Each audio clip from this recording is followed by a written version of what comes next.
오늘은 제가 카페를 다녀온 영상을 가지고 왔는데요. 올드커피라고 꽤 유명한 카페예요. 아마 더현대 서울에도 있었을 거예요. 마침 볼 일이 있어서 어느 지역을 왔다가 여기 올드커피가 있다길래 들어가 봤습니다. 일단 외관도 너무 끌렸고요. 그리고 블로그에서 리뷰도 찾아봤는데 커피 사진이 너무나 맛있게 나와 있는 거예요. 그래서 안으로 들어갔는데 이른 아침이라 그런지 손님이 저밖에 없었어요. 그리고 안에는 일하시는 분 두 분이 계셨는데 모두 흰 셔츠를 입고 계셨습니다. 굉장히 앤티크한 분위기인데 직원분들 복장은 마치 어느 바에 온 것 같은 느낌이 나니까 독특하면서도 첫 이미지는 꽤 제 취향에 맞았습니다. 그리고 직원분들이 꽤 젊으셨는데 정말 친절하시더라고요. 저는 개인적으로 키오스크 주문 방식을 좋아하고 대면 주문은 좀 싫어하는 편인데 여기는 키오스크가 없었어요. 그래서 하는 수 없이 대면 주문을 하게 됐는데 주문을 하면서도 굉장히 기분이 좋아지는 곳이었습니다. 그리고 커피를 받았는데 제가 시킨 메뉴 이름이 바닐라 플랫이었던 것 같아요. 아이스크림 한 조각이 올라가 있고 크레마가 잘 살아있는 커피였어요. 아이스크림을 먼저 먹고 아래 시럽하고 커피를 잘 섞어 먹으라고 하더라고요. 커피의 맛은 어느 한쪽으로 치우친 게 전혀 없었고요. 쓰지도 않고 시지도 않고 그냥 딱 중간 정도. 바디감도 그렇고 이 카페는 어떠한 경험과 분위기를 즐기려고 오기에 딱 좋다고 느껴졌어요.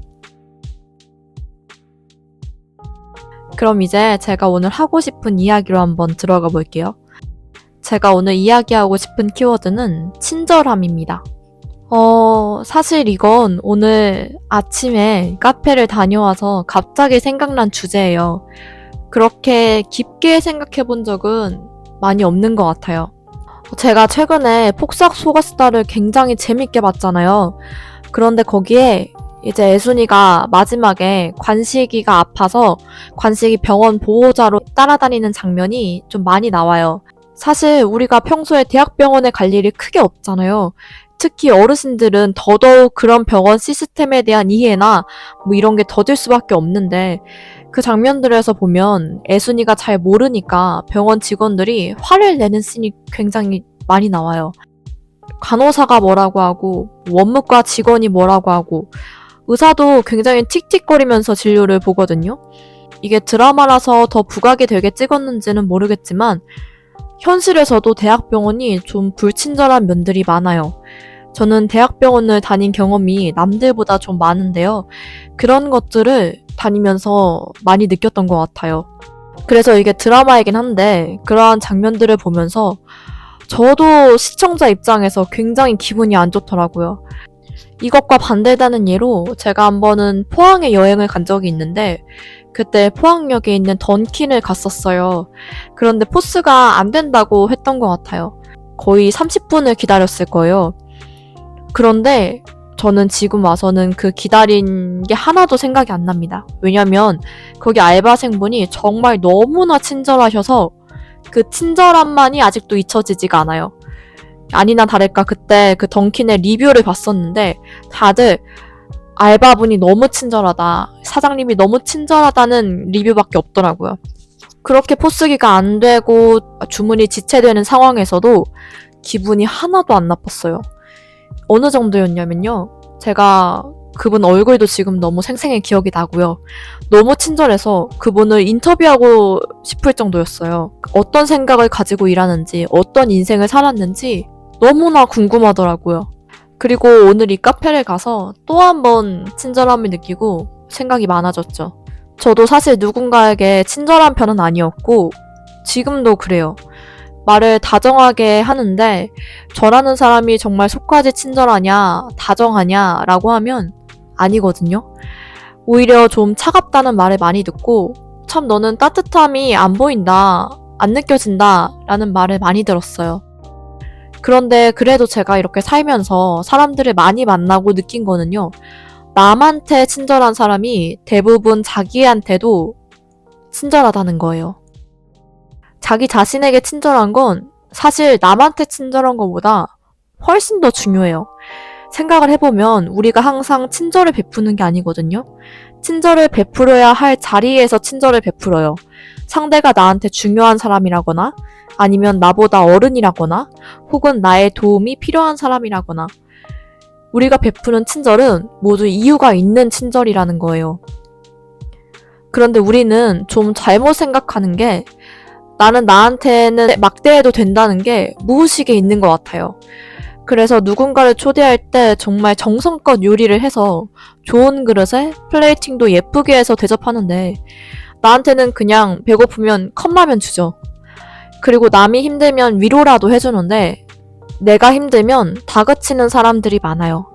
남이 아프다 그러고 감기에 걸리면 빨리 병원에 가라고 하는데 내가 아프면 뭐 이러다 낫겠지 하면서 그냥 참아요.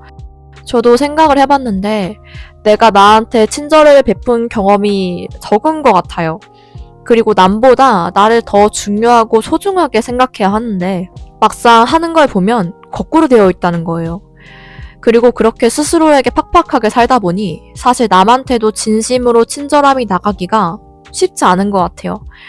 왜 그렇잖아요. 그냥 흔한 말로 내 자식 귀한 줄 알아야 남의 자식 귀한 줄도 알잖아요. 이거랑 똑같은 원리라고 생각을 하거든요. 나한테 친절하지 않고 나를 학대하고 나를 돌보지 않는 사람은 얼굴부터가 달라요. 인생이 매일 지치고 피곤하고 아무 즐거움이 없는데 아무리 노력을 한다고 한들 표정에서 티가 나고 기본적인 인간을 대하는 태도에서 티가 나죠. 그리고 더 확장시켜보면 그게 그 사람이 인생을 살아가는 태도인 거예요. 의식적인 친절함이 아니라 그 친절함이 태도인 사람들을 보면 표정부터가 달라요. 여러분 관상은 과학이라는 말 아시죠? 저는 나이를 먹으면서 이 말을 더 깊이 체감하게 되는데요. 사람이 얼굴은 못 속이더라고요. 나이가 들면서 그 사람이 살아온 세월이 모두 얼굴에 배어 있어요. 그 사람이 어떤 생각을 하고 사는 사람인지, 어떻게 살아왔는지가 준 그 얼굴을 보면 보이더라고요. 이게 참 신기한 게 저도 처음에는 안 믿었어요. 하지만 첫인상과 나중에 그 사람을 알고 나서의 생각이 맞아 떨어지는 경험을 종종 하고 그래서 어른들이 하는 말이 다 틀린 말은 아니구나 라는 생각이 많이 들었습니다. 그리고 그러면서 제 표정과 얼굴도 좀 잘 살피게 되더라고요. 친절한 사람들은 얼굴이 활짝 펴있다고 해야 될까요? 그 사람도 사람인데 왜 근심 걱정이 없겠어요. 하지만 똑같이 주어진 인생의 시간을 쓰는 방법이 다른 것 같아요. 누군가는 그 시간을 불평불만하고 짜증내면서 쓰고 누군가는 그 시간을 기분 좋게 쓰는 거예요. 그리고 그게 습관이 되면 그 사람을 바꾸게 되는 거죠. 제가 이재현 아나운서님의 이야기를 조금 인용하고 싶은데요. 이재현 아나운서님이 유튜브에서 이런 이야기를 하신 적이 있어요. 어떻게 그렇게 긍정적일 수 있냐는 질문이었던 것 같은데 그 대답에 부정적인 말을 절대 쓰지 않는다라고 하시더라고요. 어렸을 때부터 집안에서 부정적인 말을 못 쓰게 했대요. 왜 밥을 먹고 나서 배가 부르면 우리는 그냥 배불러 죽겠다라고 하잖아요. 그런데 그런 말조차 못 쓰게 했다는 거예요. 배부른데 왜 죽겠어? 좋은 거지? 라고 가르치셨대요. 저는 이 일화를 들으면서 좀 문화 충격이었어요. 보통들 집에서 부모님들도 그런 언어적 표현을 그냥 아무렇지 않게 사용하시고 우리들한테도 너무나 흔한 그저 관용적 표현 중 하나로 되어 있잖아요. 그래서 그런지 실제로 이재은 아나운서님 브이로그를 보면 항상 아침에 큐티라고 하는 좋은 글들을 적으면서 하루를 시작하시고 일이 잘못돼도 오히려 좋아 라는 마법의 주문을 가지고 계시더라고요.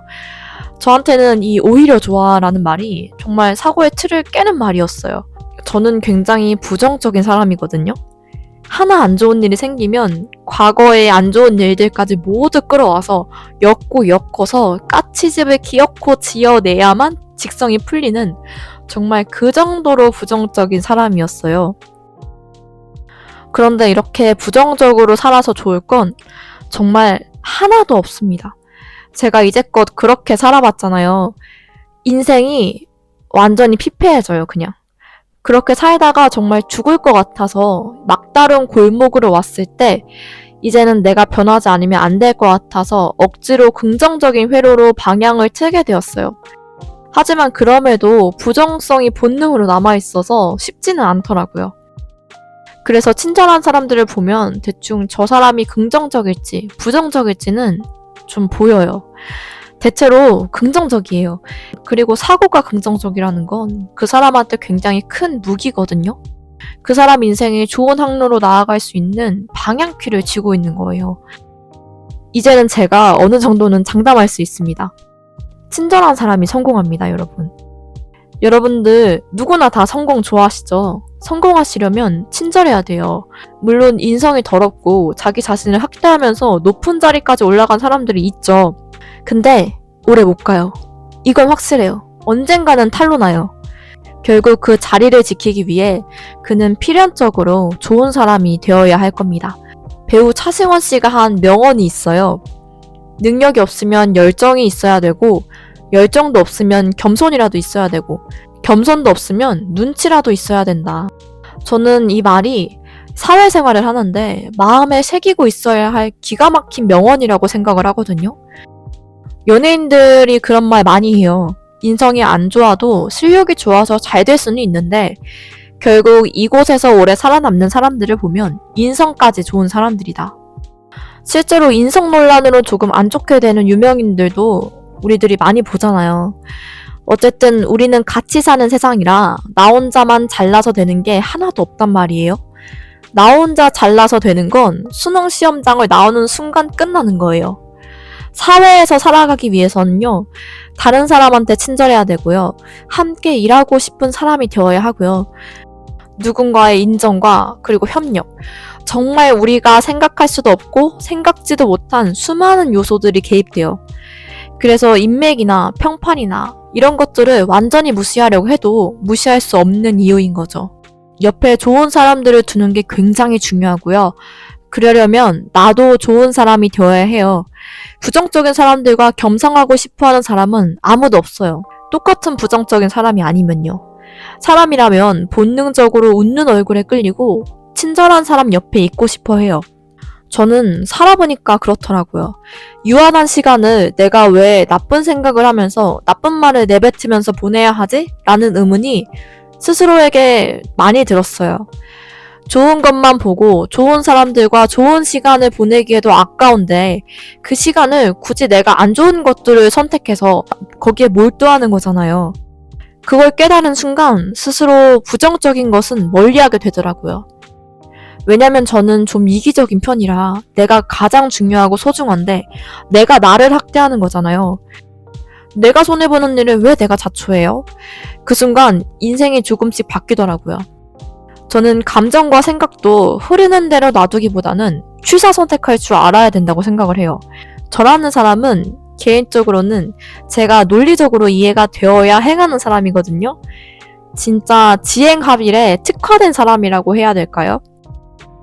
진짜로 알아야 행하는 사람이죠. 누군가는 태생이 긍정적인 사람도 있을 거고 또 이재현 아나운서님처럼 어릴 때 교육과 가정 환경의 영향으로 그런 사람도 있을 거고 그런데 결론은요. 무조건 빨리 깨달을수록 좋다는 거예요. 인생 낭비를 최대한으로 줄일 수 있거든요. 지금 부정적인 세상에 살고 계신 분들이 있다면 정말 부디 빨리 그 검은 세상에서 나오시길 바라겠습니다. 자신에게 친절한 사람이 되시길 바랄게요. 오늘 영상은 여기까지 하겠습니다.